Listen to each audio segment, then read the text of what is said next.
great. This PTO meeting is actually co-developed and co-coordinated among all of us here. And the young students have agreed to come and talk about their experiences moving from 10th grade to 11th grade, right? Is any parents nervous about that transition? A little bit, yes, exactly, like just a little bit, right? But it is gonna be okay. So what we've done, we've asked the students to really think about their own experience and think about some issues that were very particular to them in terms of some social scene changes, academic changes. There's probably going to be some other changes that will be a surprise to me as they begin to talk. So what we'll do is we'll have the students introduce themselves. We'll just go down the line, right? And then someone will choose to go first and just begin to talk. I think we actually talked about each one, and when they talk, just introduce themselves then. They're going to say a little bit about themselves. That's fine too. Yeah. Okay. So we're going to start with Prasanna because he's got something to do. Oh, you gotta go. Okay. Yeah. All right. So we'll start with Prasanna, and then we'll save some time at the end for questions. Okay. Okay. Can you guys hear me in the back? Just stand up when you talk. Yeah. Okay. Let's see how he does. I'm Prasanna. I'm a junior at BHS. I'm involved in a couple of activities. I do swimming in winter. I'm doing currently ultimate frisbee this season, and I also work in a club called BLP, Brookline Literacy Program, which goes to Boston and teaches little kids how to work with homework and teach them how to read books and stuff. But today, I want to tell you guys a little bit about how getting into junior year is like a very hard transition. I personally felt it.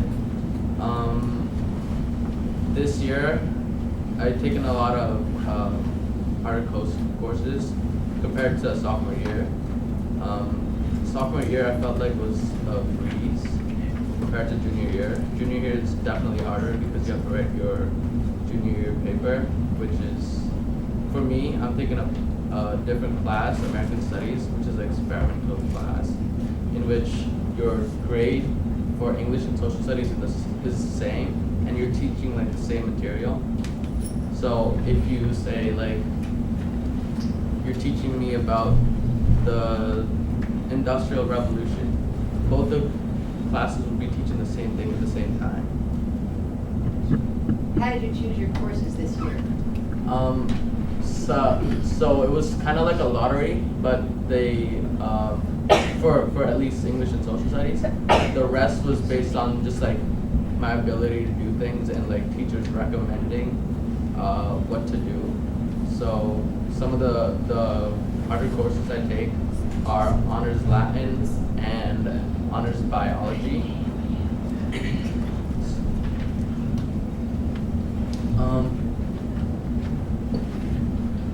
It also gets tougher later on in the year because you start thinking about colleges, which I feel like, I kept like delaying it till the last moment, I feel like. But it's also because they have a lot, like students have a lot of work in junior year, and parents should help them in a way to maybe somehow build college work into their school year, and definitely support them. Don't stress them out about taking harder and harder classes, because what that's gonna do is basically it's gonna push them to the limit, and it's gonna end up like going really downhill by the end of it, which you definitely don't want, because grades suffer. Colleges probably won't like you either. And don't push them to the point where they can't even do the coursework. Just push them to like a right amount, which is like, they're getting like high B's, low A's maybe. That's like a good area, I'd say. So you chose specifically to take your honors class in a subject that you really liked. Yeah. Not to take other honors classes so that you would have a balance in your year. Yeah. I have a question. Your English and Social Studies, is that SWS or is No. it no? It's just It's an experimental class. It's just new. They might introduce it next year, based on how this year's classes go. Okay, thank you. Hi, good evening. Can you hear me? My name is Kona, and I'm a junior and a peer leader. I came to this country a year and a half ago as a sophomore in the middle of the year. So things were pretty tough for me because I'm particularly a shy person. So like it was really, really tough, but coming to junior year, I found out that getting involved in a lot of activities really helped my transition a lot better. Like I joined the environmental club at the high school, and I'm also a part of an ambassadors club that helps in new kids that come in the school that do tours and stuff and help them get adjusted to it. I also joined a marathon club. We recently ran a marathon a few weeks ago. So I found out that getting more involved in a lot of clubs and activities really helps to transition a lot better. It made me feel a lot more confident in walking around the school. I made new friends by getting involved in a lot of activities and stuff like that. Hey, Mona, you get to take the mic and the podium. Am I really low? It might be a good idea. Yeah. Come on, try it out. Let us know how this is good practice for your inauguration speech. No? Is that better? Is that better? Better? Oh, yes. Okay, I'll start over. My name is Helena. Okay. So yeah, I came at the school from Liberia, which is a country in West Africa, in the middle of my sophomore year. So things were particularly very, very hard for me because coming in the middle of the year from a different country, like things were different from here. So making friends were a lot harder. Getting used to the system of America was also a lot harder for me. But as I came into junior year, I began to be more involved in a lot more activities at the high school.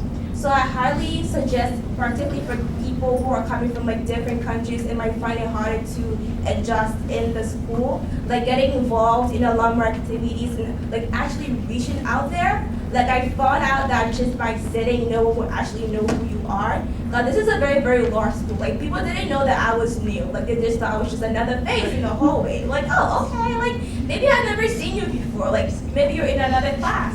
But like I really had to reach out to people and be like, oh, I want to do this, or like I'm new and I'm really interested in this. And I thought I really reaching out to people and talking to them about my situation really helped a lot better. My family know nothing about SATs or whatsoever, so I have to go to my guidance counselor a lot of times to ask them questions like, what do I have to do now? Like, what is the next thing? So actually reaching out and asking those questions really, really helped me a lot more. So yeah. Good. Yeah, Wonderful. Great. Sorry, I was really low.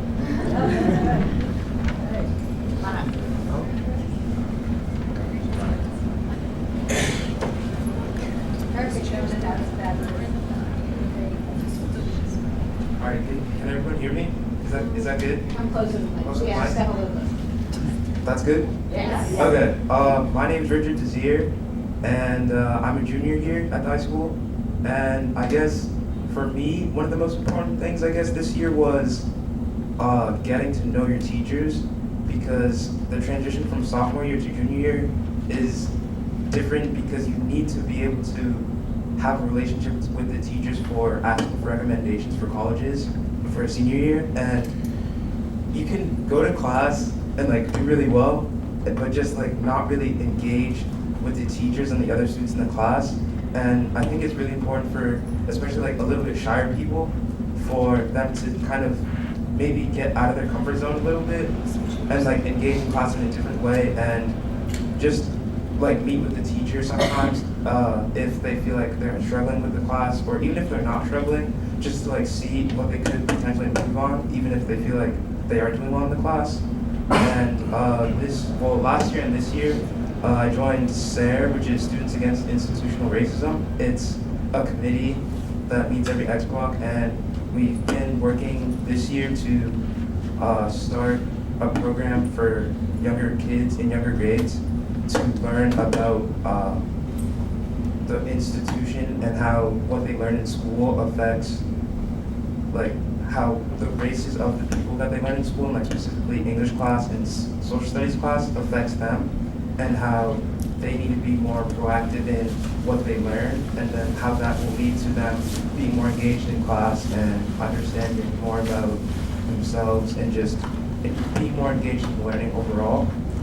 And I think that getting involved in clubs is really important, just to like expand your circle of friends, just to like get to know more people, because with junior year, you've only got this year and senior year left. So like you want to take as much advantage as you can of being at Brookline High School and just doing as much as you can while you're here. So.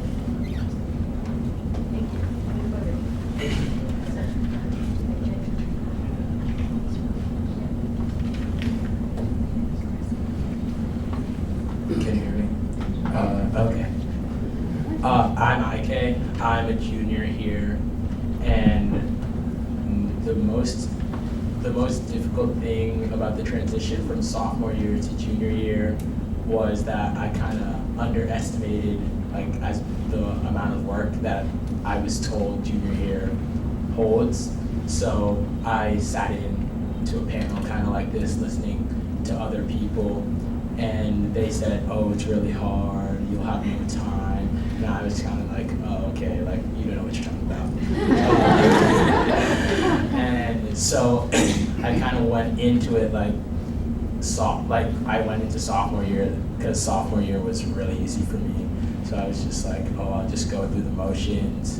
And I row all year round except for the winter when I swim, and I was able to balance all that out my sophomore year. But when I got to junior year, first week was pretty easy, and then the second week was just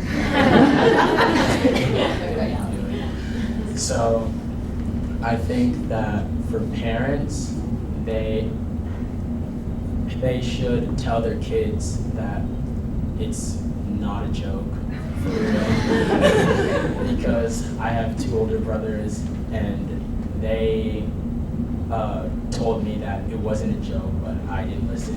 So that's kind of on me, but yeah. Also, like Richard said, it's really good to join clubs. I'm also part of the SARE committee, like he said, and I've met a bunch of new people, and it's really fun to take charge of your own education, and you can do a lot in your junior year.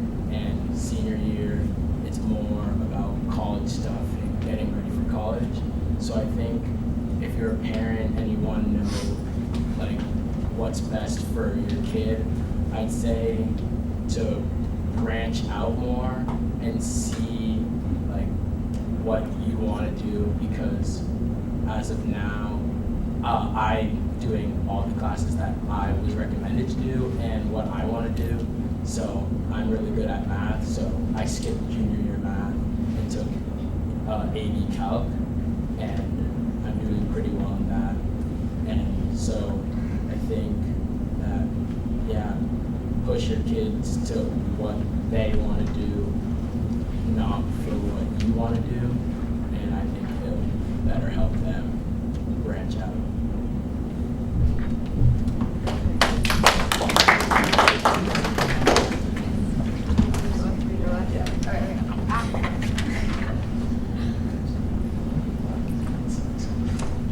Hello, can you hear me?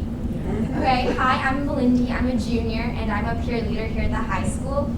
So what I would just like to say to all you lovely parents going into junior year, it's very scary. My parents were there. I was there. The parents were there when my older sister was doing it. It's very scary, like college, all these classes, first time you're taking AP classes. It can be very daunting.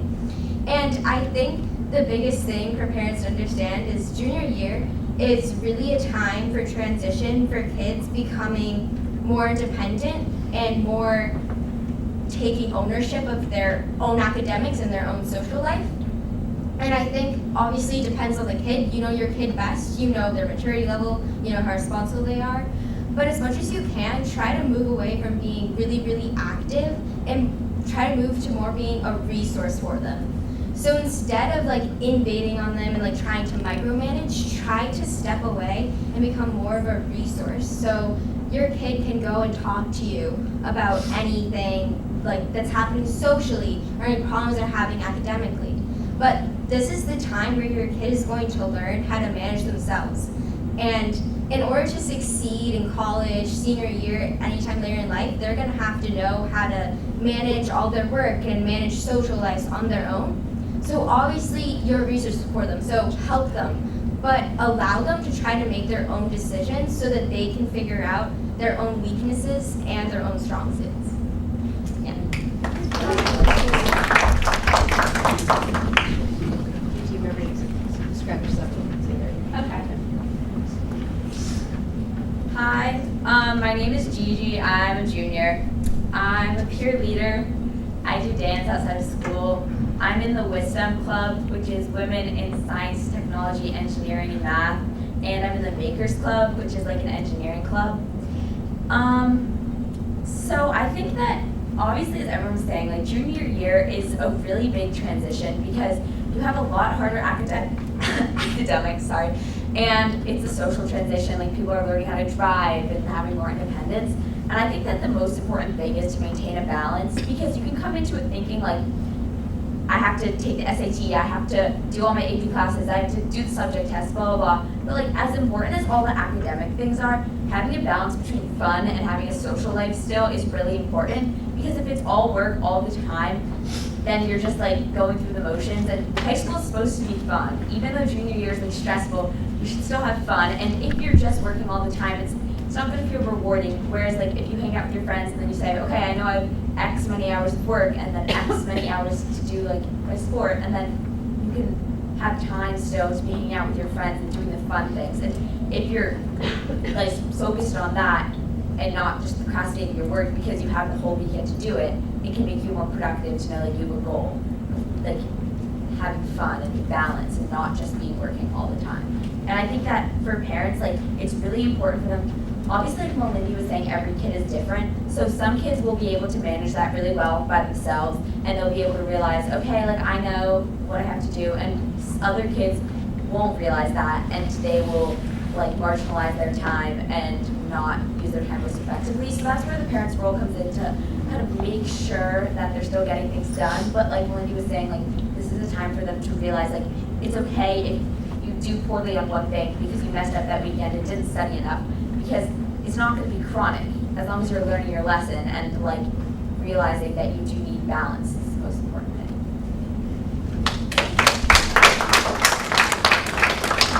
I love that you said the word fun, right? You have to remember too that there has to have some fun in this too. Okay. Can everyone hear me? Okay. Yes. They talked me to it a little bit. Yes. Yeah. Okay. Now, is that better? Yeah. Okay. My name's Olivia. I'm a senior at the high school. I'm involved in peer leadership and I play volleyball, basketball, and lacrosse. So I just wanted to add on a little bit about like choosing classes. In that like it's super important to like balance yourself in like the classes that you're taking junior, especially because that's like when you're gonna start like prepping for like standardized tests, which can be like really hard. I personally, my junior year, I actually took history over the summer, knowing that I would need I have a very hard time with testing, and I knew that ahead of time. So I took junior history over the summer after sophomore year to do that. And like there's lots of ways that you can manage that. That's like one way.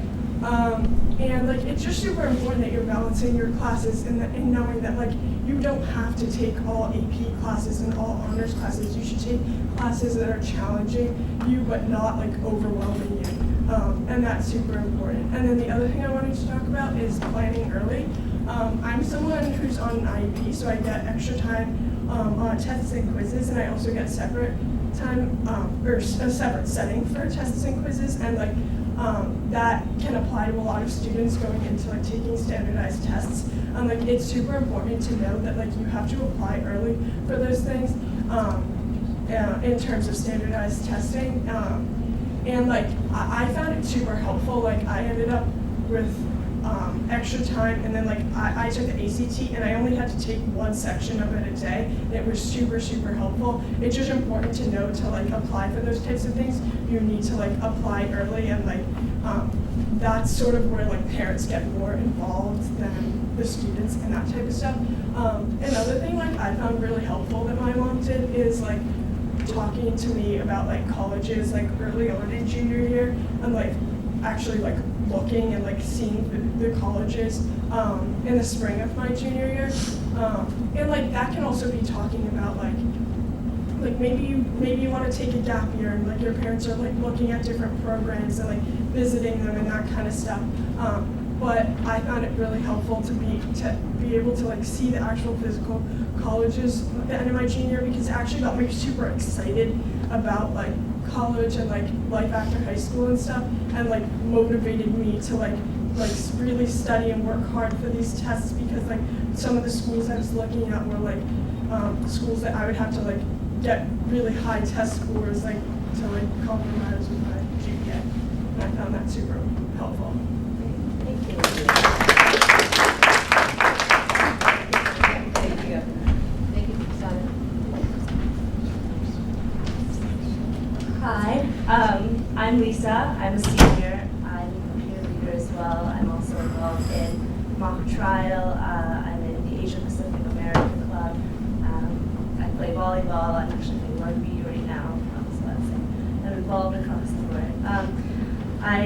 So I think that the two big things that junior parents, as is are worried about are academics and then social life. So like someone said before, in junior year, people start getting their licenses. This is when I would say most commonly drugs and alcohol and things become a more prevalent part of someone's life. And so in my opinion, in my experiences, in my friends' experiences, this is not something to immediately shut down. Obviously, we should not be encouraging kids to drink, to smoke, any of these things.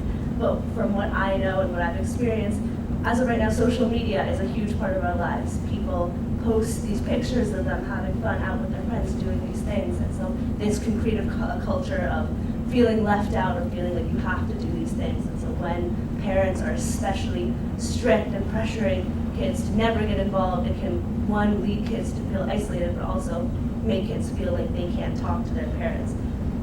And so what I would do, and what my parents did for me, and what I thought worked really well, is my parents sat down with me and had a pretty, I would say, straightforward talk pretty early on about what they expected from me with drugs, with alcohol, with driving, with social situations. And so this helped kind of create the culture of our relationship as I was going through these motions. And I think the key for that is just communication and trust is a really big thing between your kid and you.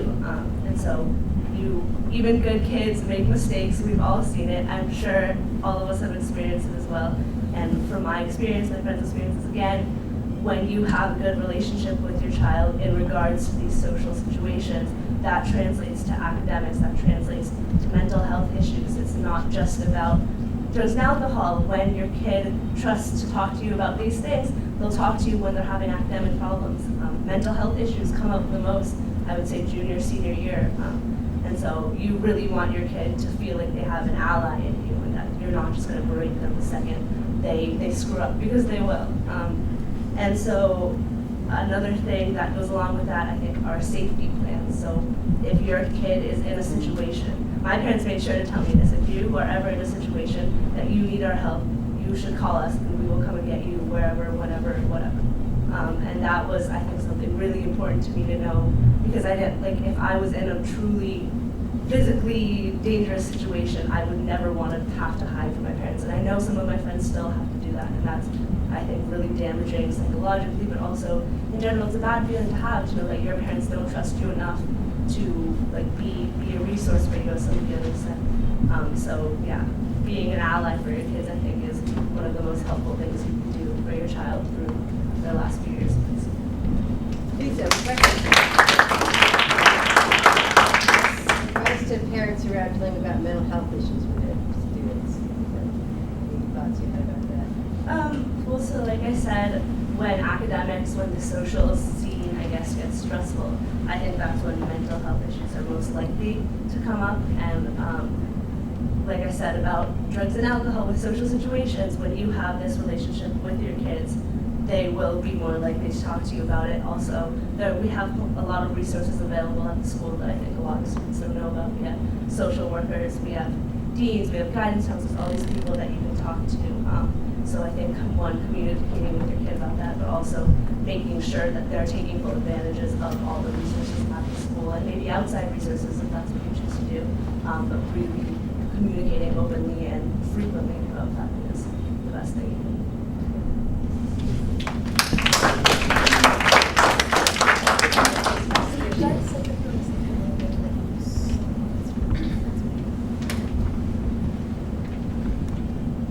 Hi, is this working? Yes, beautiful. My name is Eva Ernest. I am also a senior. I am planning on going to college next year. I'm going to Rochester Institute of Technology in New York, which is really exciting. So I have like things figured out, which is so nice. And junior year, nothing is figured out, and it's a nightmare. And one of the biggest parts of junior year is that Brookline is a really competitive atmosphere. And all 4 years of high school, I would say that there's some like competitiveness between different people. But I would say junior year is a big marker of when like you just start to compare yourself to your classmates every single day. Every time you sit in class, you're like a little part in the back of your head is like, oh, like this person, I heard that they did really well on this test and I did really bad. Or I heard that they're getting a better grade than me in English. And that can be really, really difficult, especially with the introduction of like test scores. Because in the end, the SAT and the ACT both give you numbers. And they give you this number, and it's composed of like how many questions you answered right, or they don't do wrong anymore, which is really nice. And it's, you have a number, and the person sitting next to you in class has a number, and your best friend has a number, and that person who really annoys you, they have a number too. And you can compare these numbers because they're numbers, and they're on a scale, and that's how math works. And it gets really, really easy to start to think about yourself as that number that you have in your SAT score or that number that you have in your GPA, and to think about yourself also in the context of, oh, that other person might not be doing better than me on that one test, but they did better than me on the SAT, or they did better than me on the ACT, which is a really weird feeling to have. It's a really weird, like, I need to be better than everyone else because I need to get into college, and I need to get into the best college, and I need to get into a college not only that's going to have a great reputation, but that's also going to make me happy.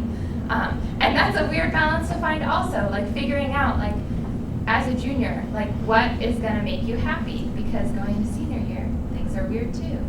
And there's just a lot of pressure and a lot of feeling like you aren't good enough, and like your classmates are better than you, or even sometimes that you did better than a classmate on something, so that feeling is gross, and that can also sometimes be perpetuated by parents. And that's complicated.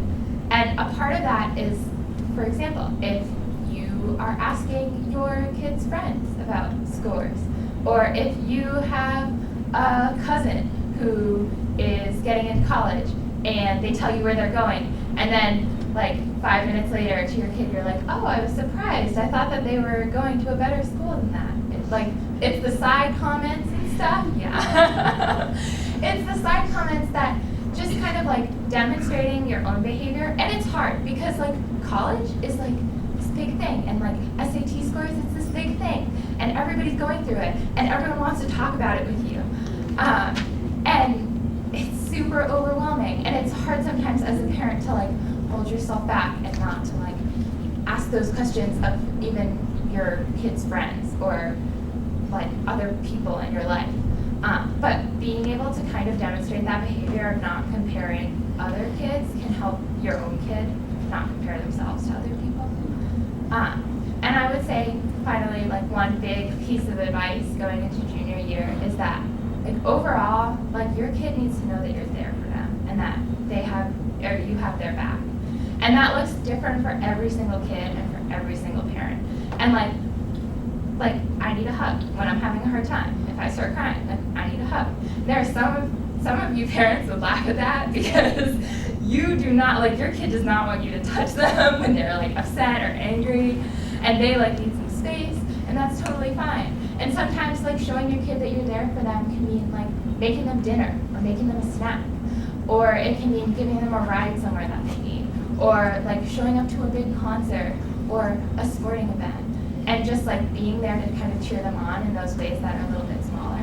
And that's like a big part of junior year, which is like preserving that relationship.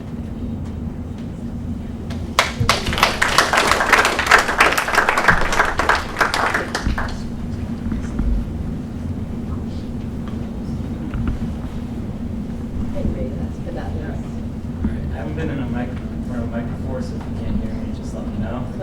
Closer? All right, so I'm going to talk about sports and kind of a relationship to that at school and making Introduce yourself first. Oh yeah, see, a little nervous. I'm Henry. I'm a junior. I play soccer, and that's both in the fall for the school, and then I play for a club in the winter and the spring. And so it ends up taking up a lot of the year, but I love it. It's worth it for me. There's a lot of things that are important about that and balancing in the school. One of those is time management, because especially during the school season, we have practices every day of the week. So what happens is you end up coming back from practice at around at least 5:36, and you really have to focus on getting right to work and knowing what you want to do, which means we're in freshman and sophomore year, you don't have the same workload that a lot of people here have been talking about. Junior year, you don't have that time to be on your cell phone using Snapchat all the time or going on YouTube or watching Netflix. You really have to buckle down and get your work done. And one of the most important things for me was kind of learning that, because the first few weeks I was like, okay, why am I staying up really late, like 12 o'clock, 1 a.m. in the morning doing homework? And I was like, something's not working. And so I talked to different, and that's another important thing, talking to different people in older grades or having your kids do that, of what it's like and how they work on improving themselves in both, finding a way to balance academics, because, you know, I may be one voice, but my experience is going to be different than IK's experience or Richie's experience or anyone else's experience. And it's important to find out for your kids to kind of gain the different perspectives of what they need and how they're going to kind of find their way. And so talking more about sports, one of the things for me that really bummed me out was I didn't make varsity my junior year, and kind of getting nervous about, you know, do I make the team, what do I have to do, going to these different practices, and then you kind of get bummed out and focus on the negative, which can lead you in a path that you don't necessarily want to go to. And a lot of times you kind of have to support your kid, and if they really wanted to make this team and they didn't make it, you kind of have to help them out and encourage them in different ways. And whether that's kind of just being there, I think a lot of other people have talked about it, that it's being there when your kid really needs you, and you have to be able to find a balance where you're not, constantly nagging them about certain things or talking about it. It's not necessarily what they don't want to talk about, but you kind of have to find that right balance of where you're not nagging your kid, but you're also kind of there as a resource. Also, one of the things that is really important is kind of, making sure that you prepare yourself each and every day. I'm going to go back to the organizing yourself group after you go into sports, because I can't urge enough how important it is to do so, because I've heard about friends who are like, oh, I'm staying up till 1 o'clock, 2 o'clock in the morning. And it's oftentimes a simple fix with screen time, or even talking to teachers and saying, I'm having problems not being able to finish my homework on time, and finding that time to meet with them and figure out a plan that can help get you back on track if you're struggling academically. And also, a lot of kids struggle because they can't meet with teachers after school. And one thing I have to say with that is that there's always a way, and your teachers will always make it so you can find a way to do that. Whether that's meeting during a free free block or talking 5 minutes after class, or maybe you have to come in a little bit before school so they can help you. They're always there for you. Yeah, thank you.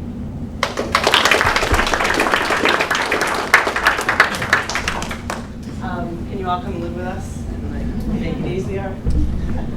I've taken a bunch of notes, which I'll recap I think at the end. But in our last like 20 minutes or so, and the students have done such a great job of covering a wide variety of topics, I wanted to open it up for questions or comments that you might have for the students, that you might have for your deans, that you might have for our substance abuse prevention person or Brookline parent education person. So it's sort of a free-for-all, and I'm going to moderate. Okay. Everyone's got questions? All right. 1, 2, 3, 4. So the question is actually for the last person. So my son likes cross country, and last time he did it, he told me 6 days of the week would come home exhausted. So I'm telling him why to do it, trying to push it into, don't you need to do a lot of work? And he says, no, I'll talk to the teachers, but isn't it easier to talk to the coach and say something different? So what do you recommend? I'm trying to definitely say, do it, but why? But at the same time, letting you do it. That's a really good question. And for me, a lot of the times is you have to talk to both, and sometimes you have to put your teacher in communication with your coach. And that's a really important thing to do, because I think a lot of times what can happen is when you're talking to a teacher on one side and talking to a coach on the other side, stuff gets lost in translation. And you gotta talk loud. All right.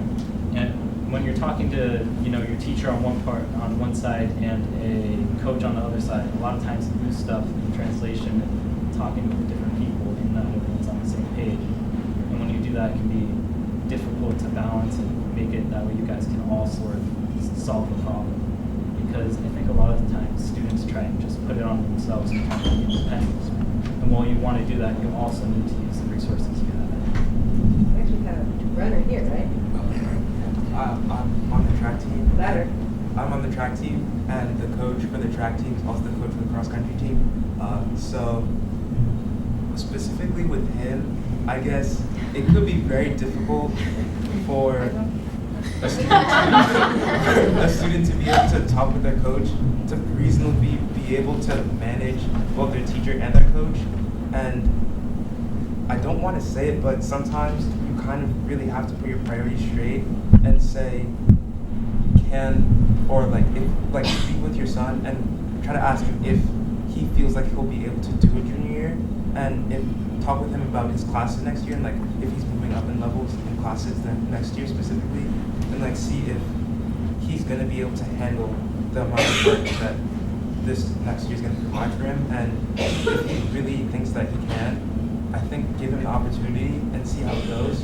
And if things are like not working out at all, like maybe like talking with him and having him meet with his teachers possibly before school, because after school with cross country and track, it's not an option at all. So like either maybe meeting, if he has a free block, meeting with the teachers then, or possibly meeting with the teachers before school or during X block if he's not in the club. So. But I would also say, like, I'm someone who does a sport in the fall and never does a sport in the winter, and I think I speak pretty broadly for this, is that when students do exercise, they're actually usually more energized, more organized, and when you go home and you don't have any activities, it is so much easier to procrastinate, so much easier to put it off later at night, and those students end up staying up later. And when you have a specific schedule after school, you do this, especially if you like the sport. So if he really likes it and he feels passionate about it, I honestly think it's probably more beneficial to have him do that, have fun, run with his friends, get that exercise in, and then have a strict schedule when he comes back to do his work. I think it's more fun. I just also wanted to say that, like, I played 3 seasons of sports, and like with all of my coaches, like academics always come first. Like if I ever had to like take a test after school, like meet with the teacher, as long as it's like you don't plan it for a day that there's a game on, like they always like are generally like nice about it, or like meet with your teacher and then just come right after, like, or whatever. Like academics always come first, and all the coaches know that. I had a question about APs, because we just got a letter listing a certain number of APs, and I guess my question is how much is too much, and we want to be able to. How much much is too much, people. Okay. Do you want to Gigi. Okay, I get really heated about this. So I think that like a lot of times, like obviously there are a lot of different kids have like different ability threshold of what is too much. But I think that limiting them like before and saying don't do that, don't try it, that's too much is a mistake. Because let's say like the most common AP class for junior year are AP Chem and AP US History.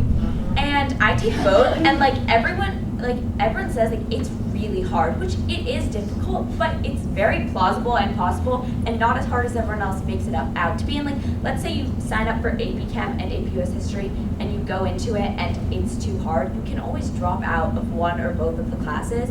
So I think if you beforehand limit them and say, don't even try, then that's just setting them back to like have regrets. And I know for some kids, like that's not a good idea. If their teachers say it's not a good idea, then maybe listen to that. My question is, how many hours, like regular chemistry versus AP chemistry, how much more time are you putting in? Like, you know what I'm saying? Like, Yeah. you have to translate that into how many hours am I budgeting?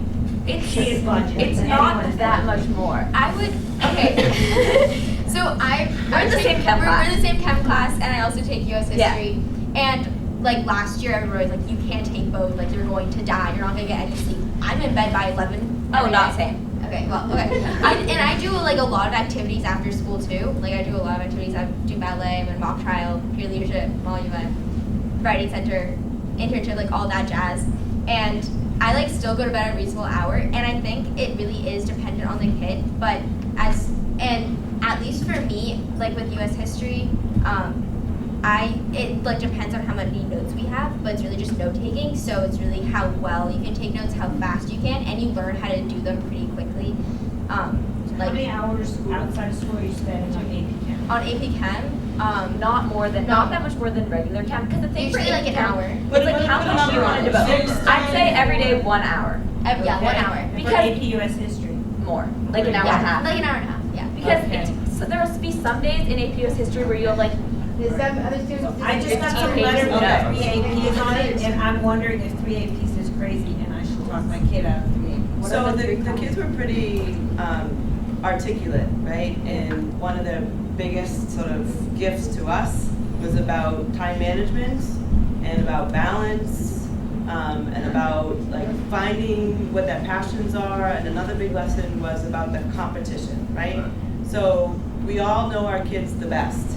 So I think kind of talking with your students about really why are they interested, like if they're really interested, like my kid is not interested in science. I would not say yes to AP Chem. However, some kids are really passionate about science, so that might be they might be willing to put in the extra time and effort.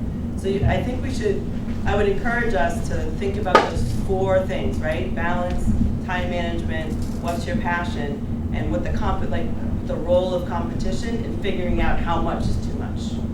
Okay, does that make sense? Wait, Lisa, you had your hand up first.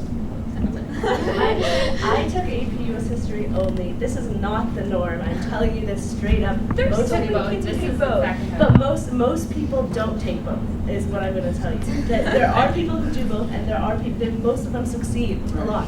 But I'm telling you that's the majority do not, and it's not.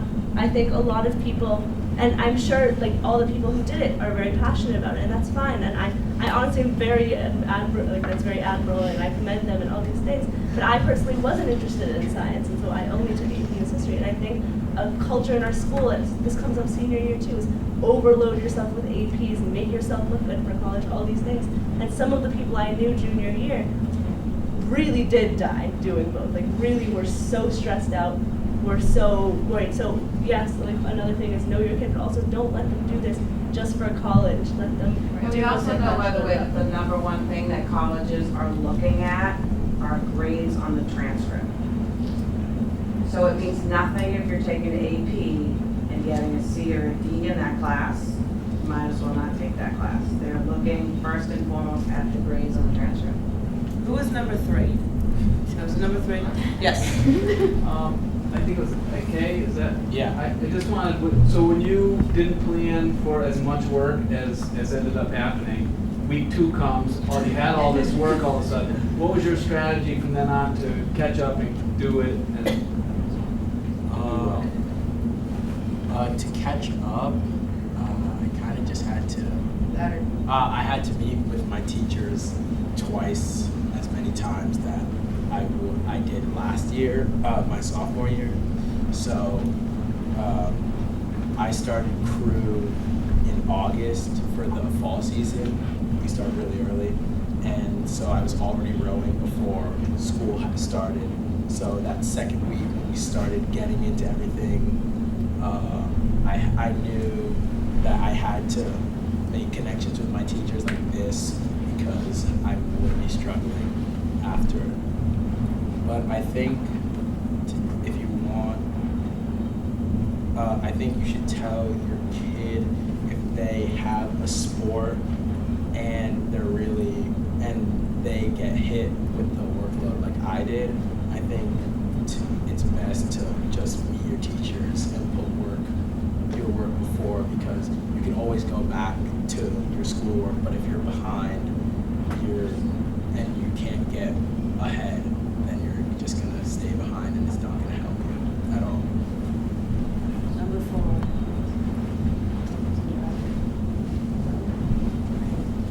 Next question. Yes, ma'am. I really appreciated the comments that was made by the second to last student about students comparing their own performance against their peers. I have a son who graduated as a senior last year. He's a great student, but I think not unlike a lot of families, he experienced a ton of anxiety around the whole college admission process. And it was something we were deliberately not trying to do. You're like, you do what you do. I had no expectations. And I believed that the biggest source of stress came from his friends and his peers and keeping track. And so I would be interested to know if the students or the counselors had any strategies to help inoculate kids against that, because I think that is a huge source of anxiety for a lot of people, and it's very counterproductive. And something you can say to our his younger siblings that would help manage that particular source of stress. So, and please jump in. I know that our counseling department is very purposeful and intentional about making sure that the kids understand that their dignified next step is going to be the one that's right for them, right? So they might not get into X, but they will get into Y. So they start this counseling, I think, sort of at the end of sophomore year and junior year. Like, this is all part of the conversation. So the counselors for sure are not the ones who are really exacerbating, I think, the hype around college, and really actually do a lot to downplay the competition that exists among the students. Am I sort of on track? Are there any advisory lessons or any advisories that are purposeful toward that It's purposeful topic? in a sense where, students are looking at their interests. It's when they get to the lessons on, you're not talking about advisory, you're talking about the seminars. Right. So when guidance counselors meet with their students and they go over curriculum about seminars. So when they're asking kids to think about colleges that they may want to apply to, it's looking at yourself. What do you think you want to do? What do you think you're interested in? What kind of school? Is it a big school? Is it a small school? Is it a city school?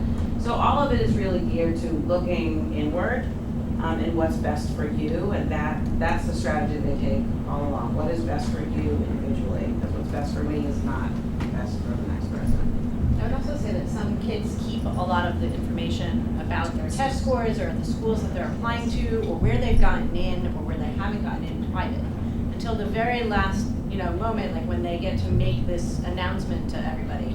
And it helps sort of, while they're obviously hearing other people's information and internalizing it and then making some natural comparisons, it may just take them a little bit out of that conversation and help insulate them a little bit from that competition. And so some kids choose to do that in a way that's very, I think, beneficial for their own mental health. And we've heard from seniors that they made pacts with each other. And seniors said, let's not do this. Let's not talk about where we're applying and all that until the end. But we're like, guess what, we're going. Right? Is that right? Yeah. Right. Nobody knew my scores. A lot of my friends didn't know where I was applying to either. I think it's like like student created, honestly. Like there's only so much teachers can do, and like this is what you talk about, like, and it sucks, like, but honestly, like you get through it. You're gonna compare yourself inevitably. I think it's really good to keep your stuff private. I kept a lot of my things private too. And you help not perpetuate the culture, I guess, by keeping it to yourself too. So it's really up to the students. I had a question with AP Chem. If you compared Honors Chem to AP Chem, what was your workload? I think that the AP So Chem. if you spent an hour and a half doing chemistry and you play a full-time sport and you're involved in some club, how many hours did you do Honors Chem? And then when you did AP Chem, keeping the same extracurricular activities, how many hours, if you could put it in a number of hours, how many hours would you, and you're an average, you're not some genius when it comes to it, you have to work at it. You have to go in, you go to Science Center in the morning, you speak to Miss Murphy every single day. I love Miss Murphy. She's my school mom. I'm obsessed with her. I'm just asking, as an honest question. So we need a number. Okay, I think like an hour a day. I think it's the same honors chem and AP. I think about an hour. Like obviously when there's a test coming up, it'll be more. Or less. No, I think honors chem I definitely spent less time on homework than I did for AP Chem. So I think what you're hearing, because this is the second time they've been arguing about and they really, I mean, who's in what STEM? Okay, so it depends on the student. That's it. Okay.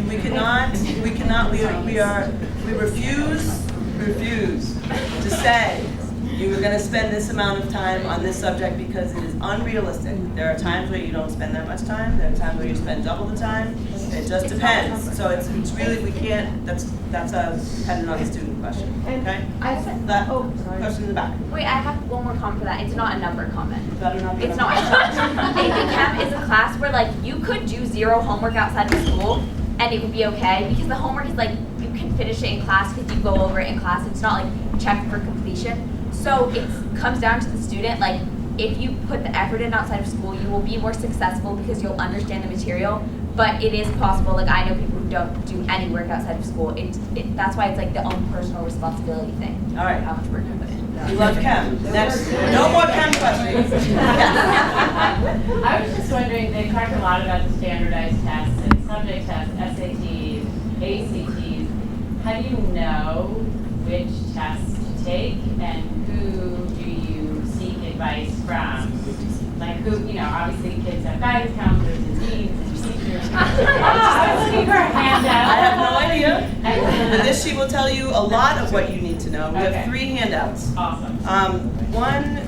So it's clear that junior year begins, if people aren't stressed already, there's like stress now, right? So, but our task is to really manage that stress in a healthy way and making sure that our kids get what they need. So we have the 10 most important factors in college admissions, comparison of the SAT and ACT, right here. Can I borrow that? This is the junior year timeline. So it has some things that are like, college board, industry driven, and some things that are BHS events.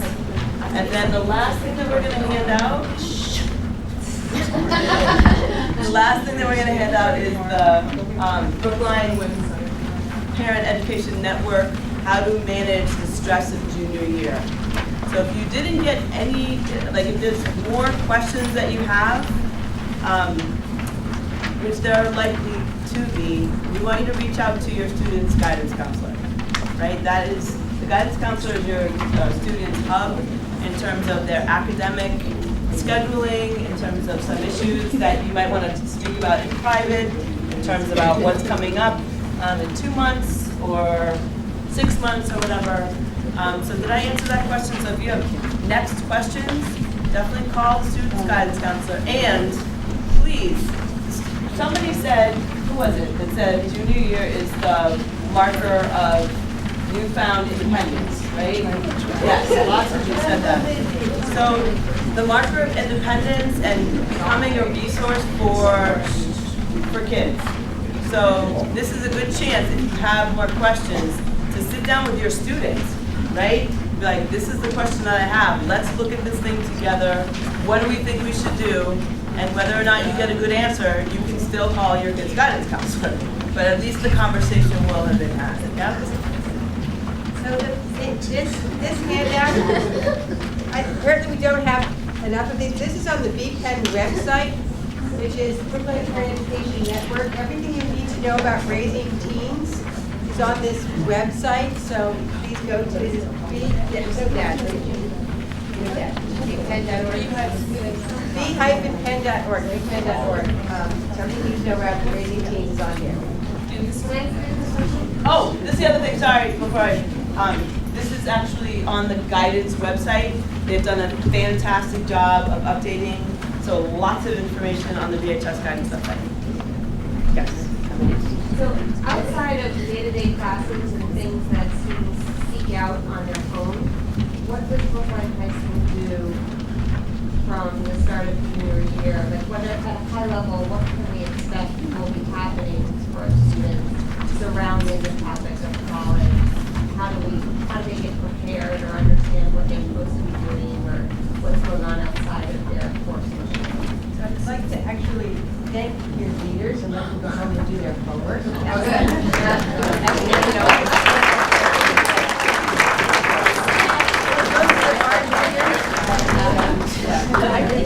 I need $1,000. Thank you guys, you're awesome. Thank you. Oh, that's our filming. That's a TV. Wait,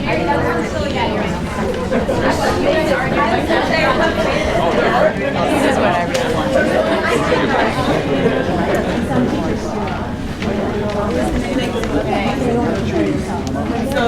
So I think the question was what on a meta level can parents expect in terms of junior year? Like what we provide? What's going to be happening? What are the ways that our kids are going to be pulled out in special ways or talked to or guided or? So the kids, so all of the guidance counselors do guidance seminars with the kids, which I believe is 3 sessions. It could be more, but I believe right now it's 3, where they actually, in small groups, they will go over this timeline. They will talk with them about things that are coming up, like the parent brag sheet that needs to be done. They will work on timelines with them. So your kids will get a pretty individualized look at what junior year holds for them. The other thing is, again, the guidance department will, I think some of our PTO meetings are dedicated specifically to the guidance department and meeting the guidance counselors and talking about what's coming up. So there's a lot that does happen. I want to say it's important too that your students are going to the seminars. Yes. Some kids think, oh, seminar, it is probably the most important thing for them to do with their guidance counselors because they'll get the group lesson, but they will also, in that seminar, sign up for individual meetings with their guidance counselor. And that is super important. They meet with every kid one-on-one, but the kid actually has to go and sign up and write their name on the slot. And then junior year, the students will see their guidance counselors far more frequently than ever, and they will pop in. Guidance counselors have something on their door, and you write down when they're available. They sign in, and they'll come during a free block or during lunch, and they'll ask questions. And sometimes it's a 5-minute meeting, sometimes it's a 25-minute meeting. But that's part of what the guidance counselors will do, the groups and the individual one-on-ones. And for parents, go to the guidance nights, go to your junior PTO meetings. There'll be a calendar you get in the beginning of the year. Go to all of them, as many of them as you can, because you'll get a lot of information. To kind of back up, what's going on in school, but you may not want to do that. we have a last question. I wanted to go back to the competition question, the comment that you said that it's very competitive here. To your comment, you said the colleges don't look actually at the number. The grade of the transcript is the first grade, thing, yeah. So, and the kids, hush-hush don't talk about it. So how do you help kids to gain that advantage, competitive advantage, to get to the colleges if they're not really having or learning that healthy competition? Like how do they advance and get better if they're kind of going on the lowest level and just getting the grades? Like, what else is going to be extend them out? What else going to, shine them out from somebody else?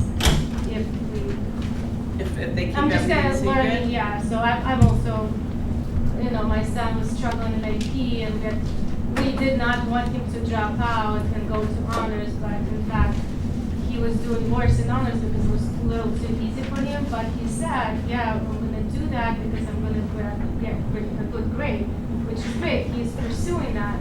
But at the same time, from a parent perspective, you do want them to get a better grade or, something higher to compare to be selected a little bit better than somebody else. So, like, how do you help the kids to get there without being overly? So we probably all have our individual thinking about this, and I can say something that might seem really counterintuitive, right? So we know that it's the grades on the transcript that are the most important, and we know that their scores are important. We want these kids to do all kinds of things, right? And they're passionate about what they do. These two girls love science, they're gonna do science. Yeah. This one They he runs all year long. One cruise all year long, right? So we want to make sure that kids are finding their passions as they move through this school, because this is the place where they can experiment, where they can fall down, we try to say to them, like, don't be perfect, but then we have these expectations of perfection. So it's really a balance in terms of you want your kids to put in the work, right? Do as best they can. They're slacking off, obviously that's something to address. And we also want to make sure that they do have the fun thing, that they are learning, that they are still growing. So I think it's a conundrum I think that we are struggling with as like a community in a real college-bound school, right? Because we want them to do well in their grades, and we want them to push themselves, and you're the best judge of how well or how deeply your kid is pushing him or herself. And we don't want to push them over the edge. So that's what's on the other side, right? Because we don't want that to really influence. I guess maybe I didn't ask, like, what's going to make them stand out? Like, how else can we help them without pushing them to the limits, keeping that balance, but yet be competitive enough to somebody who have taken, like these girls, amazing chemistry and amazing algebra. So how do we make them stand out if we're looking at the grades? So again, it's the grades and the scores, and it's about their extracurriculars and what they do, right? They volunteer, do they do sports, what's their passion, and then there's the opportunities over the summer that might help them stand out. So really, it's the academic part, but it's also what they're going to do that's extracurricular. And I would ask the question, who are they standing out for? Like Melanie said, there's a place for everybody, and there's a dignified next step for everybody. So if you don't get into X, you're going to get into Y. So I'm not sure what the standard is for who are we trying to get that grade for or stay in the AP for. And the other part is sometimes your kid needs a kick in the butt, right? And they're like just slacking, and they need that kick in the butt. Like, no, you can do the AP, you're slacking, right? And so as the parent, that's the tricky part, right? You need to know when to kick your kid in the butt and be like, let's go, you can do this, stop slacking. And when, it's just too much. When I've, taught AP classes and I have students telling me I'm spending 2 hours on this subject. I'm like, no way should you be spending 2 hours a night on one subject. That's not good for your other classes. That's not good for your mental health. It's not good for your sanity. Your parents probably. So, right? So that's not what we want to do. So it is that balance. You don't want your kid, on A-Push or AP Chem spending that much time and then the other things fall, or that much time and they're stressing themselves out. A little bit of stress is good. We tell the kids this. Healthy stress is good. That gets you going. That gets you to achieve and to want to reach those goals. But once you reach that peak, now you get to unhealthy stress. And that's not good for anybody. Not good for your relationship with your students, not good for the student's relationship with the academics. So it's another question we're not going to answer. Yeah, it's just that pressure, Yeah, the competition. for sure. It's like, how do you keep that? Yeah, parenting is the hardest thing to figure out. You don't want to smack too much. Thank you all so much. See you soon.